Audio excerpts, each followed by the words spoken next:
नमस्कार दोस्तों, हर हर महादेव। आप सभी भक्तों को हमारे आदि पूजा भक्ति चैनल में बहुत बहुत स्वागत है।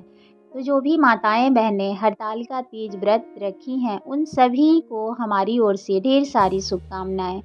और जो भी व्रत नहीं भी रखी है, उन सभी को भी हमारी ओर से ढेर सारी शुभकामनाएं। तो देखिए, हरतालिका तीज व्रत तो बड़ा ही कठिन व्रत है, क्योंकि इसमें अन्न और जल नहीं ग्रहण किया जा सकता। तो ये बड़ा ही कठिन व्रत है। तो जो भी माताएं बहनें अपने पति की लंबी आयु के लिए करती है, दीर्घायु के लिए, उन सभी का सौभाग्य बना रहे, ये मेरी ओर से मंगल कामना है। तो हम हरतालिका तीज का अगर व्रत करते हैं, तो पूजा अर्चना करने के बाद कथा का भी श्रवण जरूर से जरूर करनी चाहिए। तो देखिए, हरतालिका तीज व्रत की कथा में ये वर्णन किया है कि माता पार्वती ने भगवान शिव को पाने के लिए सबसे पहले हरतालिका तीज का व्रत किया था।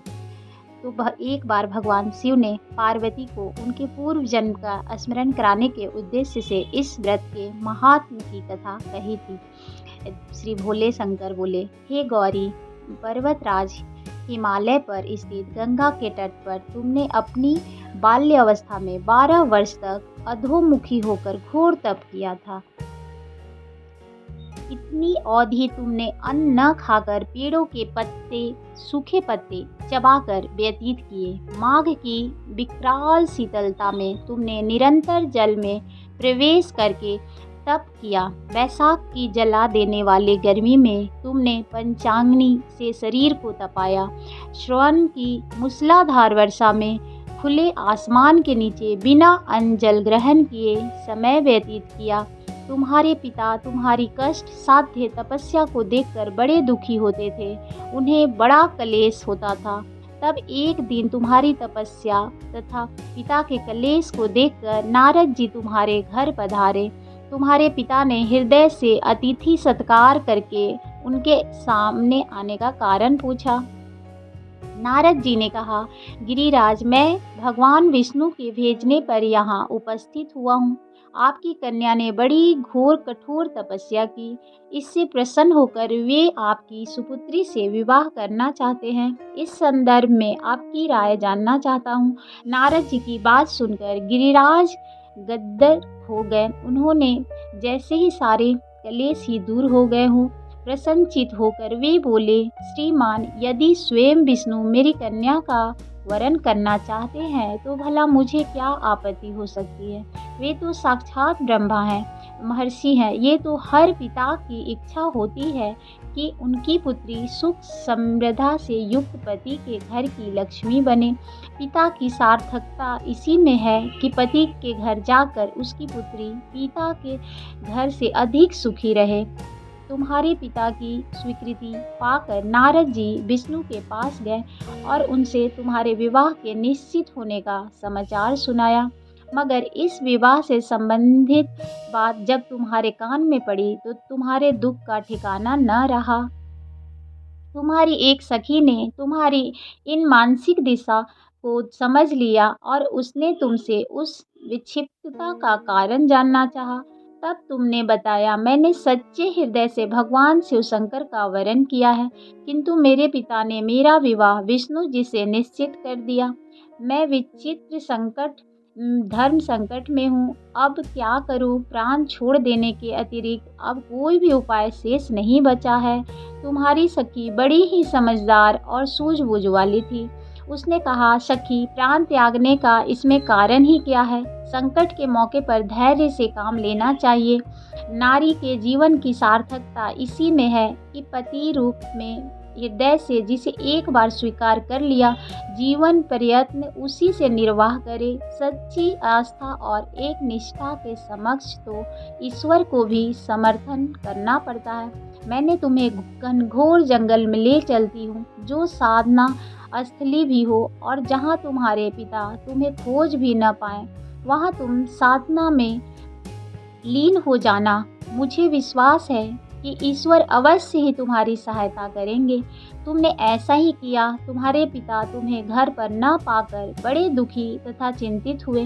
वे सोचने लगे कि तुम जाने कहाँ चली गई। मैं विष्णु जी से उसका विवाह करने का प्रण कर चुका हूँ। यदि भगवान विष्णु बारात लेकर आ गए और कन्या घर पर न हुई तो बड़ा अपमान होगा। मैं तो कहीं मुंह दिखाने के योग्य भी नहीं रहूँगा। यही सब सोचकर गिरिराज ने जोर शोर से तुम्हारी खोज शुरू कर दी। इधर तुम्हारी खोज होती रही और उधर तुम अपनी सखी के साथ नदी के तट पर एक गुफा में मेरी आराधना में लीन थी। भाद्रपक्ष शुक्ल तृतीया को हस्त नक्षत्र था। उस दिन तुमने रेत के शिवलिंग का निर्माण करके व्रत किया। रात भर मेरी स्तुति के गीत गाकर जागी। तुम्हारी इस कष्ट साध्य तपस्या के प्रभाव से मेरा आसन डोलने लगा। मेरी समाधि टूट गई। मैं तुरंत तुम्हारे समक्ष जा पहुंचा और तुम्हारी तपस्या से प्रसन्न होकर तुमसे वर मांगने के लिए कहा। तब अपनी तपस्या के फलस्वरूप मुझे अपने समक्ष पाकर तुमने कहा, मैं हृदय से आपको पति के रूप में वरण कर चुकी हूँ। यदि आप सचमुच में मेरी तपस्या से प्रसन्न होकर आप यहाँ पधारे हैं एक तो एक मुझे चीज एकदम अपनी डिटेलिंग में ताकि उसके बारे में अर्धांगिनी बता के रूप पाइए में आप। स्वीकार कीजिए।